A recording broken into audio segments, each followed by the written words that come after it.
Jake Martinez stepped off the transport ship and looked around the massive space station. The Galactic Defense Academy stretched out before him like a small city floating in space. Bright lights lined the corridors, and beings from dozens of different worlds walked past him. Some had 4 arms, others had shells, and a few looked like walking crystals. Jake had never seen so many different types of aliens in one place. He grabbed his single bag and followed the signs toward the new student registration area. Earth had only joined the Galactic Alliance 3 years ago, and Jake was part of the first group of humans to attend the academy. The idea made him both excited and nervous. A tall, green-scaled alien with 4 arms approached him. The creature wore a dark blue uniform with silver markings that showed high rank. "You must be the human student," the alien said in perfect English. "I am Commander Veltar, your primary instructor. Welcome to the academy." Jake straightened up and gave a small salute. "Thank you, sir. I'm Jake Martinez, former Earth Marine." Commander Veltar's 4 eyes studied Jake carefully. "Former Marine? Interesting. Your people have military experience, despite being new to space travel. How long did you serve?" 4 years, sir. 2 tours in different combat zones," Jake replied. The commander's head tilted slightly. "Combat zones on your home world?" "We were told Earth was a peaceful planet now." Jake scratched his head. "Well, mostly peaceful. Still had some conflicts. Here and there. Nothing too serious." Commander Veltar made a note on his electronic pad. "I see. Come, let me show you to your quarters and introduce you to your fellow students." They walked through the station's wide corridors. Jake noticed that most aliens wore some kind of protective gear or environmental suits. Some had thick armor plating. Others had sealed helmets, and many carried breathing devices. Jake felt a bit underdressed in his simple Earth clothes. "Commander," Jake asked, "should I have brought some kind of protective equipment? Everyone else seems to have gear. Each species brings what they need to survive in our training environment," Veltar explained. "Your people sent your medical and environmental requirements ahead of time. According to the data, humans can function in our standard atmosphere and gravity without assistance." Jake nodded. "Yeah, this feels pretty normal to me." They entered a large common room where several alien students were gathered. Commander Veltar called for attention. "Everyone, please meet Jake Martinez, our first human student." A purple, octopus-like being with multiple tentacles waved at Jake. "Hello, I am HFY from the waterworld Nereid. I have heard much about your species." "Nice to meet you," Jake said with a smile. A crystalline creature that looked like it was made of blue glass spoke next. "I am Zephyr 9 from the asteroid colonies. Your species comes from what the records call a death world, correct?" Jake looked confused. "Death world? I guess Earth can be dangerous sometimes, but people live there just fine." An insect-like student with a hard, shiny shell clicked its mandibles. "I am Vex. My people have read the reports about your planet. The gravity is very high. The atmosphere contains poison gas, and deadly predators live everywhere. How do your people survive? Poison gas?" Jake asked, even more confused. "You mean oxygen? And the gravity feels normal to me. As for predators, well, we learned to deal with them a long time ago." The alien students exchanged worried looks. HFY's tentacles curled nervously. "Jake, your planet has creatures called bears and sharks and snakes, yes? The files say these can kill most galactic species instantly." Jake laughed.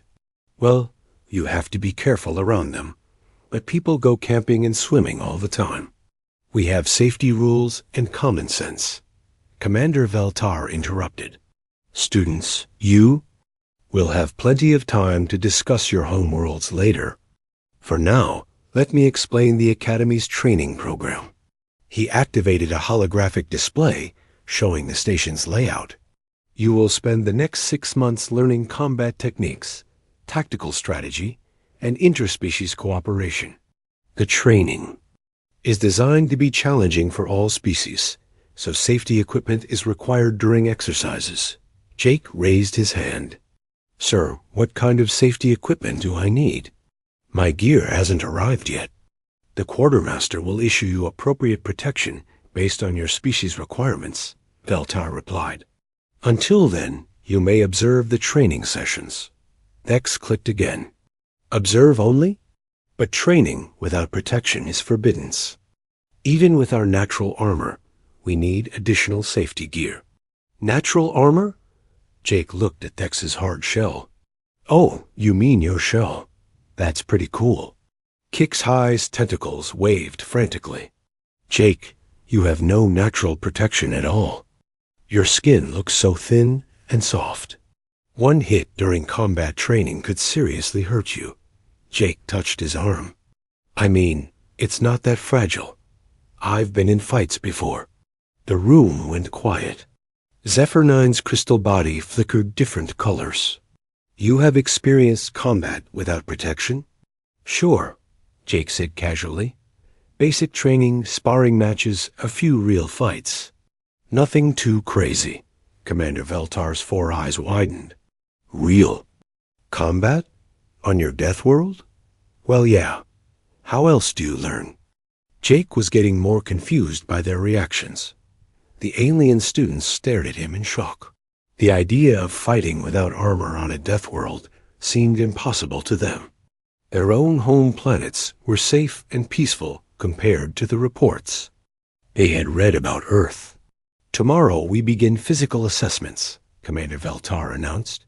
Jake, report to medical first. They need to establish baseline readings for your species.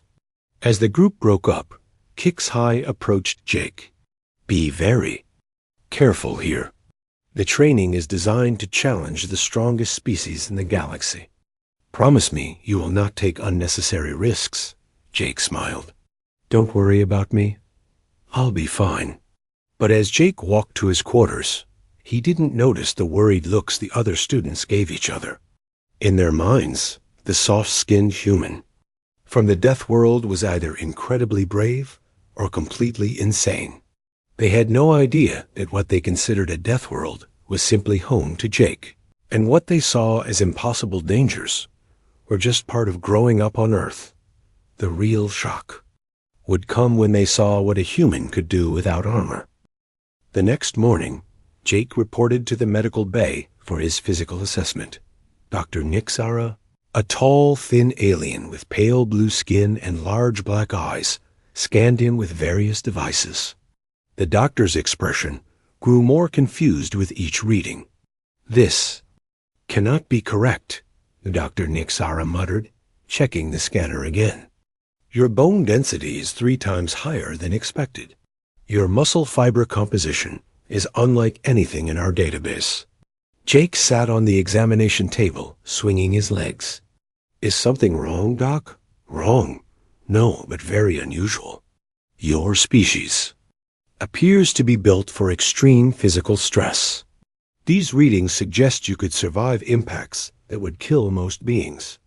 I guess we're pretty tough, Jake said with a shrug. My mom always said I had hard bones after I fell out of trees. As a kid, Dr. Nixara made more notes. Fell out of trees? From what height? I don't know, maybe 10 or 15 feet. Normal tree climbing stuff. The doctor's eyes grew even larger. 15 feet? That would cause serious injury to most species, even with protection. Jake tilted his head. Really? I just got some bruises and scratches. My mom cleaned them up and told me to be more careful. After the medical exam, Jake joined his first physical training session. The other students were already warming up in their various protective gear. Vex wore additional padding over his natural shell. HFY had on an environmental suit with extra cushioning. Zephyr9 surrounded himself with an energy field for protection. Jake arrived in simple gym, clothes and sneakers. Commander Veltar looked him over. "Where is your protective equipment, Cadet Martinez?" "The quartermaster said my gear order is still." "Processing," Jake replied. "He told me to train in standard clothes for now." The commander's forearms crossed. "Standard clothes? That seems unsafe. I'll be careful, sir." The first exercise was a basic obstacle course. Students had to climb walls, cross rope bridges, and navigate through tight spaces. Jake watched the others go first, noticing how their armor and suits made them move slowly and carefully. When his turn came, Jake ran through the course at full speed. He scaled the 15-foot wall in seconds, crossed the rope bridge without hesitation, and squeezed through spaces that seemed too small for a human. He finished the course in half the time of the other students. The training ground went silent. "How did you move so fast without protection?"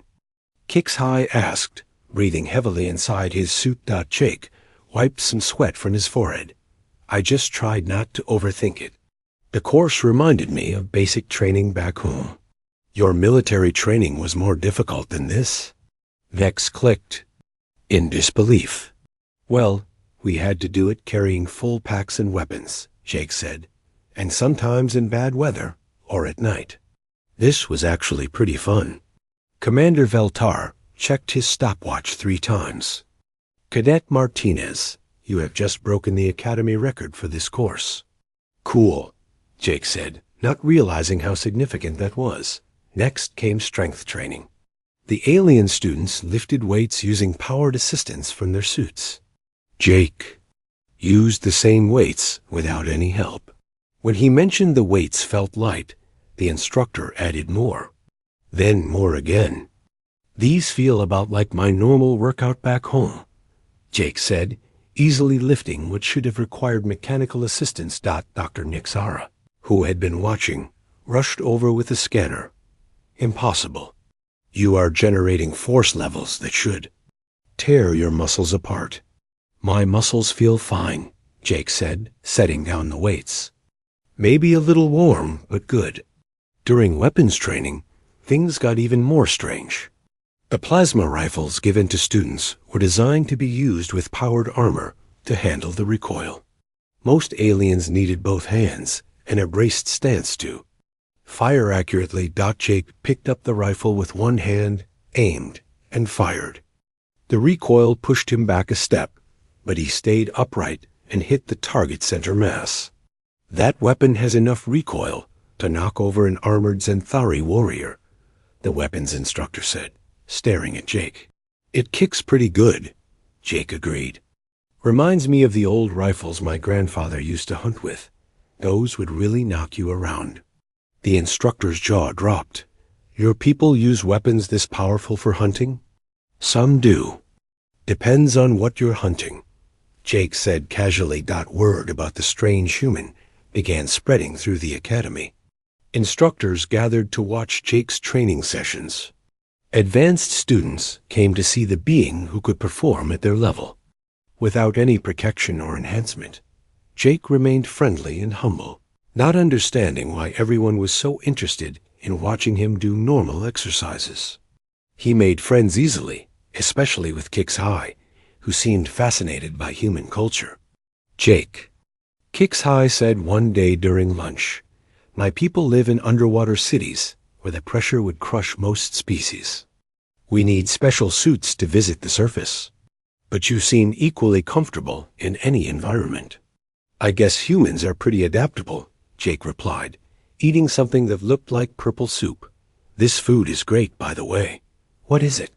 "That is a high-protein nutrient paste designed for warriors from heavy-gravity worlds," Zephyr 9 said.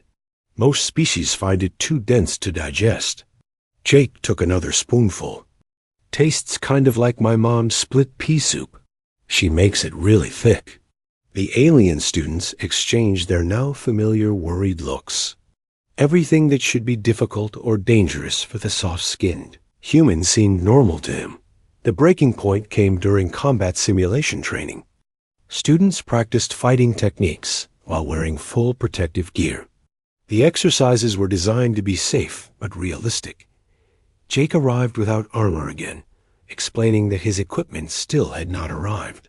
Commander Veltar reluctantly allowed him to participate, but warned the other students to be extremely careful around the unprotected human. The first exercise paired students for light sparring.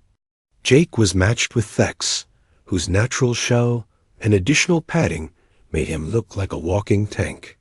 "I will be very gentle," Thex promised. "I do not want to hurt you." "Thanks, I appreciate that," Jake said. Thex threw a slow, careful punch. Jake easily dodged and tapped Thex on the shoulder to show he could have struck back. Thex tried again, moving a little faster. Jake avoided the attack and gently pushed Thex off balance. "You may move faster," Jake suggested. "I can keep up." What happened next shocked everyone watching.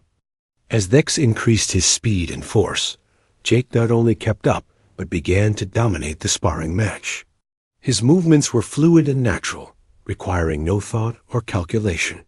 He struck with perfect control, never hurting Thex, but clearly demonstrating superior skill. The match ended with Thex on the ground, breathing hard, while Jake stood over him offering a hand up. "Good match," Jake said with a smile. "You're really strong. That shell of yours is tough." Thex accepted the help up, his mandibles clicking rapidly in confusion. "How did you move like that? With no protection, no enhancement, no targeting systems?" Jake looked puzzled. "Targeting systems? I just watched what you were doing and reacted. That's how fighting works, right?" The training ground erupted in shocked conversations. Students and instructors gathered in groups, talking in excited whispers about what they had just witnessed. Commander Veltar approached Jake with a troubled expression. "Cadet Martinez, we need to discuss your capabilities with the Academy leadership. What you just demonstrated should not be possible for an unenhanced being. Did I do something wrong, sir?" Jake asked, genuinely concerned. "No, but we may have seriously underestimated what it means to be human." 2 weeks later, Commander Veltar stood before the assembled students in the main briefing room. The excitement in the air was thick as he prepared to announce the semester's most important test. "Students, today we begin preparation for the Crucible," the commander said, his forearms gesturing to a holographic display behind him. "This is the Academy's ultimate combat simulation. It will test everything you have learned about tactics, survival, and teamwork." The hologram showed a detailed city environment with destroyed buildings, burning vehicles, and dangerous terrain. Jake studied the display with interest, while the other students shifted nervously in their seats. "The simulation takes place in a war-torn urban environment," Veltar continued. "You will face armed opponents, environmental hazards, explosive devices, and hostile creatures. Your mission is to complete 3 objectives while protecting civilian holograms and working as a team." Kixhi's tentacles curled with worry. "Commander, what safety protocols will be in place?" "The holographic projectors create real physical effects," Veltar explained. "The explosions, impacts, and environmental dangers are genuine but reduced in power. However, students have been seriously injured in past simulations, even with full protective equipment." X raised a clawed hand. "How long do we have to prepare?" 3 days to study the mission parameters and ensure your equipment is ready," the commander replied. "I cannot stress enough how important proper protection is for this exercise. The simulation will push you to your absolute limits." After the briefing, the students gathered in the common area to discuss strategy. Everyone was nervous except Jake, who seemed excited about the challenge. "This sounds like fun," Jake said, reading through the mission details on his tablet. "Urban combat training was my favorite part of Marine School." Zephyr9's crystalline body flickered with stress colors. "Fun? Jake, this simulation has hospitalized students from some of the galaxy's most warrior-like species." "Really?" Jake looked up from his tablet. "What kind of injuries?" Broken bones, burns, impact trauma, HFY listed. And those were students. Wearing full combat armor. Jake nodded thoughtfully. Sounds like they make it pretty realistic. That's good training. The next 3 days were spent in intense preparation. Students tested their armor systems, checked their weapons, and ran through tactical scenarios. Jake spent his time studying the mission maps and asking questions about the objectives. Jake, HFY said privately, I am very worried about you entering this simulation without protection. Perhaps you should wait until your armor arrives? The quartermaster says it might be another week, Jake replied. I don't want to miss out on the training. Besides, I've done urban combat exercises before. Not like this, Vex clicked urgently. This simulation is designed to challenge the strongest species in known space. Students have quit the academy rather than face the crucible a second time. Jake patted Vex's armored shoulder. Hey, I appreciate you guys looking out for me. But I promise I'll be careful. If things get too dangerous, I'll withdraw from the Yao. Exercise. The night before the simulation, Jake video called his family on Earth. His parents and younger sister appeared on the screen, looking happy to see him. How's space school going, honey? His mother asked. Pretty good, Mom. We have a big training exercise tomorrow that everyone's excited about. Be careful out there, his father said. I know you can handle yourself, but don't take unnecessary risks. I won't, Dad. The training here is actually easier than I expected. The other students are really nice, but they worry too much about safety.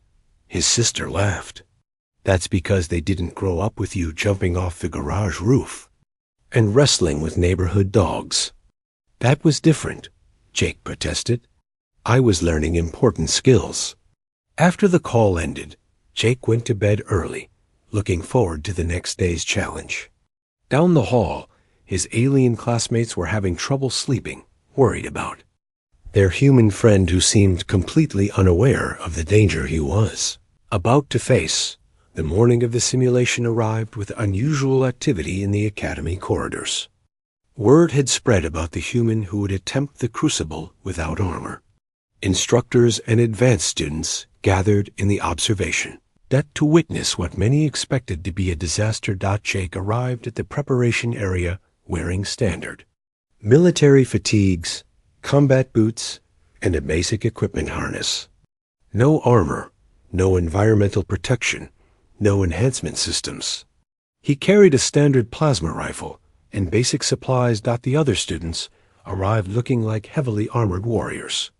Vex wore reinforced combat plating over his natural shell. HFY sealed himself inside an advanced aquatic combat suit with built-in life support. Zephyr 9 activated powerful electromagnetic shielding around his crystalline form. Dr. Nixara approached Jake with a medical scanner and a worried expression. Last chance to reconsider this, Jake. I can provide a medical exemption if you want to wait for proper equipment. Thanks, Doc, but I feel good to go, Jake said, checking his rifle. This reminds me of field exercises back home. Commander Veltar gathered the team for final instructions. Remember, this is a team exercise. Watch out for each other. Communicate constantly and do not take unnecessary risks. The simulation will begin when you enter the chamber. As they walked toward the massive simulation chamber, Jake noticed crowds of aliens watching from observation windows. He waved at them cheerfully, not realizing they were there to see if he would survive the first 5 minutes. Why are so many people watching? He asked HFY. Word has spread about you. Unique approach to the simulation, HFY replied. Nervously, the simulation chamber doors opened to reveal a dark, smoke-filled urban landscape. The sound of distant explosions and weapon fire echoed from the holographic city. The air smelled of smoke and carried the heat of fires burning throughout the environment. Jake breathed deeply. Smells like the training grounds back at Camp Pendleton. Really takes me back. The other students stared at him in horror. The smell that reminded Jake of home was exactly what they had been trained to fear as a sign of extreme danger. "Team, remember your objectives," Commander Veltar said over there. "Communication system. Proceed when ready." Jake stepped forward eagerly. "Come on, guys. Let's see what this thing can do." As they entered the simulation, explosions immediately began erupting around them. The ground shook with impact tremors, and debris fell from damaged buildings. Emergency lights flashed red through the smoke. The alien students moved cautiously, their armor systems analyzing threats and providing tactical data. They advanced slowly, using cover and careful communication. Jake jogged ahead, moving through the chaos with natural ease.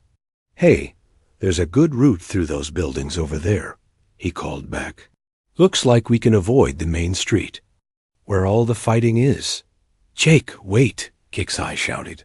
"You are moving too fast for our sensors to clear the path." But Jake had already disappeared around a corner, leaving his heavily armored teammates struggling to keep up. In the observation deck, instructors leaned forward in their seats, expecting to see the human emerge injured or not at all. Instead, Jake's voice came over the radio, calm and cheerful. "Found the first objective. The path is clear. You guys can move up safely." The real shock was just beginning. Jake moved through the simulated battlefield like he belonged there. While his teammates carefully analyzed each step with their armor's computer systems, Jake relied on instincts and training that seemed to come naturally. He ducked under falling debris, stepped around hidden obstacles, and found safe paths through the chaos. How is he doing that? Dr. Nixara asked from the observation deck, watching Jake navigate through areas that should have triggered multiple safety warnings. "He is reading the environment directly," Commander Veltar replied, his four eyes focused intently on the human. No computer analysis, no threat detection systems. Pure situational awareness. The first objective required the team to rescue civilian holograms trapped in a collapsed building. The structure was unstable, with fires burning inside and smoke filling the air. The alien students approached slowly, their suits measuring structural integrity and air quality. Jake climbed through a broken window and disappeared into the building. Within minutes, he emerged carrying 2 holographic civilians to safety. "Building's not too bad inside," he called to his teammates. "There are 3 more civilians on the 2nd floor, but the stairs are blocked. I found another way up." Vex clicked in amazement. The air inside that building would poison most species, even with filters. "Really?" Jake asked, wiping smoke residue from his eyes. It was smoky, but not too bad. Reminded me of when my uncle's barn caught fire, and we had to get the animals out. Kixeye's tentacles waved frantically inside his suit. "You ran into a burning building to save farm animals?" "Well, yeah. They were trapped," Jake said, as if this was perfectly normal behavior. The team continued toward the second objective, moving through streets filled with simulated combat. Enemy holographs appeared from windows and doorways, firing energy weapons that created real heat and light effects. Jake's teammates took cover behind their shields and armor, returning fire with careful, calculated shots. Jake moved differently. He sprinted from cover to cover, using terrain and movement to avoid enemy fire instead of relying on protection. "Contact right," Jake shouted, pointing toward a building where enemy holographs were positioning themselves. Before anyone could respond, he was already moving toward them. "Jake, no," Kixeye called. "You need to wait for tactical analysis." But Jake had already reached the building. He used a combination of speed, agility, and tactical knowledge to outflank the enemy position. Within moments, the hostile holographs were eliminated. "Clear," Jake announced cheerfully. "Nice simulation programming. Those enemies moved just like real fighters." In the observation deck, a crowd of instructors and advanced students had gathered. News of the humans' performance was spreading throughout the academy. Bets were being placed on whether Jake would complete the simulation or finally encounter something that would force him to withdraw. "Look at his vital signs," Dr. Nixara said, monitoring Jake's medical readings. "His heart rate is elevated, but steady. No signs of stress or fatigue. He is treating this like routine exercise." The second objective appeared ahead, a bridge crossing. That was under heavy simulated artillery fire. Explosions erupted every few seconds, sending shock waves through the ground and filling the air with debris. The alien students gathered to plan their approach. Their armor systems calculated the timing between explosions and mapped the safest route across the bridge. "We need to move in coordinated rushes," Dex announced. "Our armor can handle the concussion effects if we time it correctly." Jake studied the bridge for a moment, watching the pattern of explosions. "I think I can make it across in one run," he said. "The timing looks pretty regular." "Absolutely not," Kixeye said firmly. "The concussion alone would seriously injure you without protection." "I'll be careful," Jake promised. Then, before anyone could stop him, he sprinted onto the bridge. Jake ran with fluid grace, timing his movements perfectly to avoid the worst of each explosion. When debris fell toward him, he dodged smoothly without breaking stride. When shock waves hit, he bent his knees and kept moving forward. He reached the other side just as a massive explosion erupted behind him, sending a fireball across the bridge. Jake turned and waved to his teammates. "Come on," he called. "It's easier than it looks." The alien students stared in shock. What Jake had just done was supposed to be impossible without powered armor and computer assistance. How did he calculate the timing so precisely? Zephyr 9 asked, his crystalline form flickering with confusion. "He did not calculate, Commander," Veltar said quietly. "He felt it. That is the difference." The third and final objective was the most dangerous, neutralizing a simulated enemy command post while protecting a group of civilian holograms caught in the crossfire. The area was filled with hostile combatants, environmental hazards, and time pressure. As the team approached the final area, a simulated building collapse began. Massive chunks of debris started falling toward the civilian holograms. The alien students' armor systems immediately went into emergency mode, calculating impact trajectories in safe zones. Jake saw a different solution.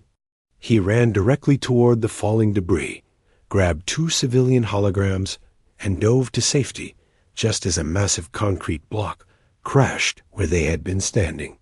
"Jake!" Kixeye screamed, thinking his friend had been crushed. Jake emerged from behind a barrier, dusty but unharmed, still protecting the holographic civilians. "Everyone okay?" he asked. Dr. Nixara's hands shook as she monitored Jake's readings. He just survived an impact that would have killed most species instantly, and he seems completely unaffected. The final assault on the enemy command post required the team to work together under intense simulated fire. Jake coordinated with his teammates, using their strengths while contributing his own unique abilities. When Nex's heavy armor allowed him to advance through enemy fire, Jake provided covering fire with incredible accuracy. When Kixeye's aquatic suit systems detected hidden threats, Jake used his agility to eliminate them quickly. The simulation reached its climax with multiple explosions, collapsing structures, and a final wave of enemy combatants. Jake moved through it all like he was born for this environment, protecting his teammates and completing objectives with an ease that defied explanation. As the simulation ended and the lights came up, Jake stood in the middle of the destroyed virtual city, slightly out of breath, but clearly energized by the experience. "That was awesome," he said, grinning at his teammates. "Can we do it again?" The alien students could only stare at him in amazement. Jake had not just survived the crucible without armor, he had excelled at it. His performance had been flawless, natural, and completely impossible by every standard they understood. In the observation deck, the crowd of watchers sat in stunned silence. What they had just witnessed challenged everything they thought they knew about combat, survival, and the limits of biological capability. Commander Veltar's voice came over the communication system. But for the first time since Jake had known him, the instructor sounded uncertain. All students report to debriefing immediately. We have much to discuss. The debriefing room was packed with instructors, medical staff, and academy leadership. Jake sat at the center table, still in his dusty fatigues, while his alien teammates remained in their combat armor. Everyone else in the room stared at him, like he was some kind of impossible puzzle. Commander Veltar stood at the front, holding a datapad that showed the simulation results. "Cadet Martinez," he began, his voice careful and measured, "you have achieved the highest score in Crucible history." Jake smiled. "Really? That's cool. It was a fun exercise." "Fun?" Dr. Nixara stepped forward, her scanner still reading Jake's vital signs.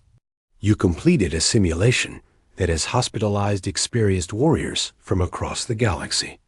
Your performance should not be possible for any being without enhancement technology." "I don't understand," Jake said, looking around the room. "Did I break some rules?" "I tried to be careful." Academy Director Zorthik, a massive, heavily armored being from a high-gravity world, leaned forward. "Cadet, we need to understand how your species developed such capabilities. Your planet was classified as a death world, but we assumed that meant your people were fragile and required technology to survive." Jake scratched his head. "I mean, Earth can be dangerous if you're not careful. But people have been living there for thousands of years without any special technology." "Living there, yes," the director said, "but not thriving in combat situations like what you just demonstrated." Kixhai raised a tentacle. "Jake, when you mentioned military training on Earth, what did that involve?" Jake thought for a moment. "Basic training was about 13 weeks.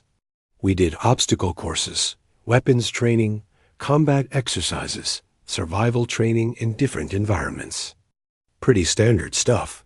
Survival training?" Vex clicked. "What kind of environments?" "Desert, jungle, Arctic conditions, urban combat zones," Jake listed casually. "We learned to find food and water, build shelters, navigate without technology, fight in close quarters. Normal soldier skills." The room went completely silent. What Jake described as normal training sounded like torture to most of the assembled aliens. Dr. Nixara checked her scanner again. "Jake, the conditions in today's simulation included toxic air, extreme temperatures, dangerous radiation levels, and impact forces that should have caused severe injury. You showed no ill effects from any of these. The air was a little smoky, and it got warm during the explosions," Jake acknowledged. "But nothing worse than camping in the mountains or working outdoors in summer." Commander Veltar set down his datapad. "Cadet Martinez, I need you to describe a typical day growing up on your world." Jake looked confused by the request, but tried to answer. "I guess a normal day would be going to school, playing outside with friends, helping with chores around the house. In summer, we'd go swimming in the lake or hiking in the woods. Winter meant skiing and ice skating." "Swimming in natural water?" Zephyr9 asked, "with no protection from aquatic predators or waterborne toxins." "Well, you have to watch out for snapping turtles and test the water quality," Jake said. "But swimming is pretty safe if you use common sense." "Hiking through wilderness areas with dangerous animals?" The director pressed. "My parents taught me to make noise, so I wouldn't surprise bears, hang food properly when camping, and stay away from snake dens," Jake explained. "Basic outdoor safety." The assembled aliens exchanged shocked looks. What Jake described as childhood activities would require specialized equipment and extensive safety protocols for most galactic species. Jake, HFY said gently, my people, live in cities deep underwater where the pressure would instantly crush most beings. We consider ourselves tough. But what you describe as normal recreation sounds more dangerous than our military training. Jake looked around the room, finally beginning to understand that his experiences weren't normal by galactic standards. Are you saying that other worlds are safer than Earth? Much safer, Dr. Nix-Ara confirmed. Most inhabited worlds have controlled climates, no dangerous predators, and environmental conditions that are carefully managed. The idea of children playing in uncontrolled wilderness areas is shocking to us. Academy Director Zorthik stood up, his massive armored form towering over everyone. Cadet Martinez, we need to completely revise our understanding of human capabilities. What we witnessed today was not exceptional human performance. It was simply a human being human. Jake felt uncomfortable with all the attention. Sir, I really didn't do anything special. The simulation was challenging, but not impossible. Maybe the problem is that everyone else is wearing too much armor? The room erupted in surprised voices. Commander Veltar raised his hands for quiet. What do you mean by too much armor? Well, Jake said, thinking carefully, all that protective gear seems to make you move slower and think about threats instead of just reacting to them. Sometimes the best protection is being able to move quickly and make fast decisions. Dr. Nix-Ara looked at her scanner readings again. Jake, during the simulation, your reaction times were consistently faster than computer-assisted responses. How is that possible? Jake shrugged. I don't know. I just saw what was happening and reacted. That's how fighting works, right? You see, you move, you adapt. But without calculation, without threat analysis? Zephyr 9 asked. Calculation takes time, Jake explained. In a real fight, you don't have time to think about every possible outcome. You train until the right responses become automatic. The Academy leadership began to understand something profound. Human military doctrine wasn't based on technology and protection. It was based on adaptation and natural capability. Jake, Commander Veltar said slowly, when you mentioned your military training earlier, you said you served in combat zones. Were those actual combat situations? Yes, sir. 2 deployments to areas where there was active fighting, Jake confirmed. Active fighting? With real weapons and real danger? Jake nodded. That's what combat zones are, sir. The room fell silent. Again, the idea that humans regularly sent their people into real combat situations without perfect protection was almost unthinkable to the assembled aliens. Director Zorthik sat back down heavily. We have made a fundamental error in our assessment of your species. We assumed that coming from a death world meant you were victims of circumstance. We now understand that Earth didn't make you fragile. It made you into living weapons. Living weapons? Jake asked, looking uncomfortable. Sir, I'm just a regular person. Most humans are peaceful. We don't want to be weapons. But you are prepared for it, the director said. Every human child learns to survive in conditions that would kill most galactic citizens. Every human adult possesses capabilities that we consider superhuman. Dr. Nix-Ara approached Jake with her scanner one more time. Jake, I need to ask you something important. During the simulation, you rescued HFY from falling debris. The force required to move him to safety should have injured you severely. How do you feel right now? Jake looked down at his hands and arms. Fine, I guess. Maybe a little sore in my shoulders, but nothing serious. A little sore, the doctor repeated. Faintly. You generated enough force to dent reinforced armor plating, and you describe it as a little sore. The implications were beginning to sink in for everyone in the room. Humans weren't just tough. They were operating at a level that other species could only achieve with advanced technology. Commander Veltar activated a communication device. All Academy instructors, please report to Conference Room Alpha immediately. We need to discuss fundamental changes to our training programs. As instructors began filing into the room, Jake raised his hand. Sir, am I in trouble? I really did. Try to follow all the safety rules. You're not in trouble, Cadet, Veltar assured him. But we need to understand how to properly train alongside humans.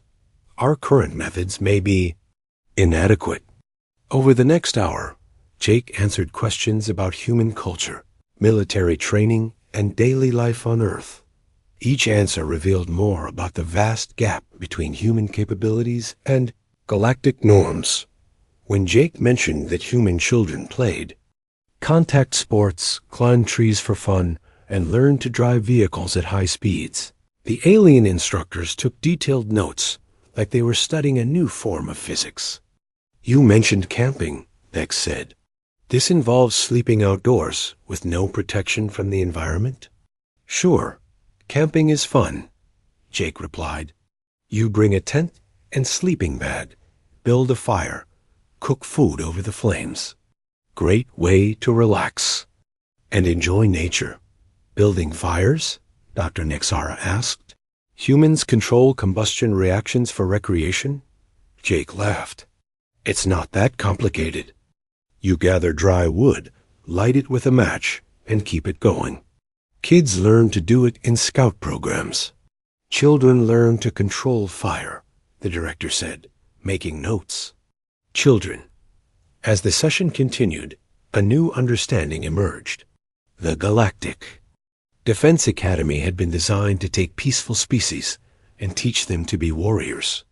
But humans arrived already possessing the mental and physical tools of warriors, gained simply by growing up on Earth.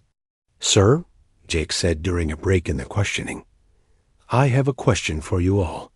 If most worlds are safer than Earth, and most species aren't used to danger, how do you fight wars? How do you protect yourselves? Commander Veltar considered the question carefully. We rely heavily on technology, superior numbers, and defensive strategies. Most galactic conflicts are